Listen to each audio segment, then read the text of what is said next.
Dear student, this is प्रेम। कल मैंने आपको वीडियो बना के बताया था कि किस तरह से आईसीएसई क्लास 12th और आईएससी क्लास 10th के बोर्ड एग्जामिनेशन के अब तक हो गए पेपर के आंसर शीट का इवैल्यूएशन प्रॉपरली किया जा रहा है और इस दौरान स्टूडेंट को बेहतर मार्क्स दिए जा रहे हैं। सबसे पहली बात की आईएससी क्लास 12th के बोर्ड एग्जामिनेशन पहले हुए और उनके आंसर शीट का इवैल्यूएशन तेजी से हो रहा है। इसमें पीसीएम और पीसीबी के स्टूडेंट के साथ अकाउंटेंसी के सब्जेक्ट में बेहतर मार्क्स दिए जाने के अभी तक रिपोर्ट प्राप्त हुए हैं 25 मई 2020 के आधार पर प्राप्त किए गए डेटा के अनुसार। ये डेटा बताते हैं कि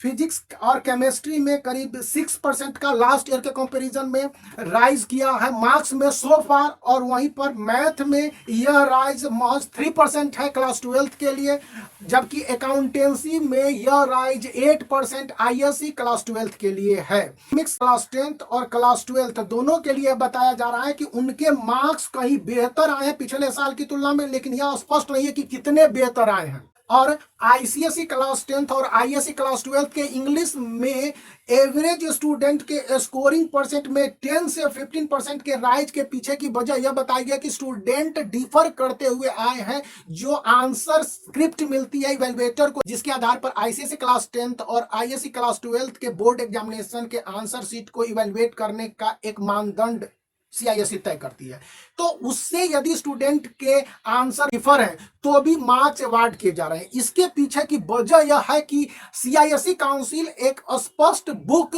नहीं प्रेस्क्राइब करती है पीसीएम पीसीबी आईएससी के लिए और आईसीएससी के लिए इंग्लिश को छोड़कर। ऐसे में पढ़ते हैं तो इसमें जो डिफरेंस है और डेटाज के साथ साथ बहुत सारे कंटेंट वैरी करते हैं, इसलिए काउंसिल इस बात पर पूरा यकीन करती है कि स्टूडेंट ने आंसर स्क्रिप्ट के आधार पर यदि 70 से 80% भी मिलता जुलता आंसर लिखा है तो उनको फुल मार्क्स दिए जाएं, और यह काम सभी इवैल्यूएटर कर रहे हैं। मतलब कि यदि आपने लिटिल मैच गर्ल के आंसर को आपने डिफर करके लिखा हो या हिस्ट्री में किसी तरह के आंसर का डिफरेंस हो, तो उनमें वर्बल डिफरेंस के आधार पर आपके मार्क्स नहीं काटे जाएंगे। हाँ, फैक्ट का डिफरेंस नहीं होना चाहिए। स्टूडेंट को यह बात अच्छी तरह से याद रखने होंगे कि क्लास 10th की कॉपी की जो चेकिंग अभी तक हो पाई है, इसमें इनके सक्सेस का रेट जहां 4 to 7% के बीच में इंक्रीज हुआ बताया जाता है लास्ट ईयर यानी 2019 को अगर हमें स्टैंडर्ड ईयर मान के कंपैरिजन करें अब तक के कॉपी वैल्यूएशन में, तो यह स्टूडेंट को बेनिफिट किन किन सब्जेक्ट में कर रहा है। आईसीएसई और आईएससी के लिए इंग्लिश में, इकोनॉमिक्स में, फिजिक्स में, केमिस्ट्री में, जहां इनके मार्क्स बढ़े हैं। अब ये मार्क्स देने में जो माइनर मिस्टेक्स कंसीडर किए जा रहे हैं वैसे मिस्टेक्स हैं कि किन्हीं ने ब्रैकेट में केमिकल इक्वेशन को नहीं लिखा हो या नाम को छोड़ दिया हो या प्रूविंग के दौरान एक दो स्टेप्स को छोड़ दिया हो। याद रखिए कि आईसीएसई काउंसिल के द्वारा क्लास 10th और क्लास 12th के आंसर शीट के इवैल्यूएशन के दौरान स्टेप मार्किंग की व्यवस्था सभी सब्जेक्ट में है, चाहे वो हिस्ट्री सिविक्स हो या इकोनॉमिक्स हो या फिर मैथ और फिजिक्स केमिस्ट्री।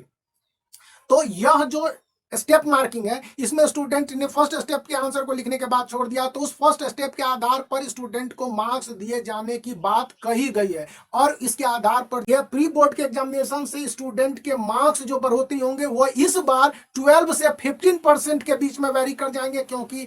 जो सिचुएशन पेंडेमिक के कारण आया है इसके वजह से भी इवैल्यूएटर स्टूडेंट के आंसर शीट को इवैल्यूएट करते समय बहुत सारे ह्यूमन ग्राउंड को कंसीडर कर रहे हैं। स्टूडेंट के मार्क्स तो उनके लिखे गए आंसर ही पर मिलते हैं, थोड़ी बहुत गलतियों पर भी मार्क्स काटने का सिस्टम होता है, लेकिन इस बार ऐसा नहीं किया जा रहा है। तो भी डेटा मैंने